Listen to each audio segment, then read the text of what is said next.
Hi friends, సొరకాయ దోశ ఎలా తయారు చేయాలో చూద్దాం. మిక్సీ జార్లో సొరకాయ ముక్కలు, కరివేపాకు, పచ్చిమిర్చి, కొన్ని వెల్లుల్లి రెబ్బలు, కొంచెం జీలకర్ర, తగినంత ఉప్పు వేసుకొని మెత్తగా మిక్సీ పట్టుకోవాలి.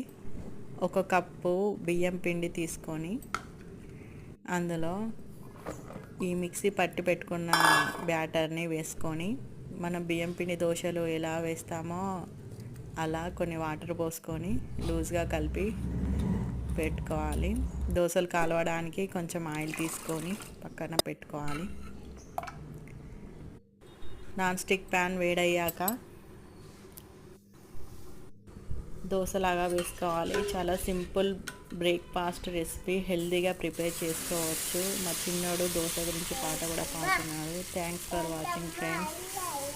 ట్రై చేయండి, చాలా బాగుంటుంది.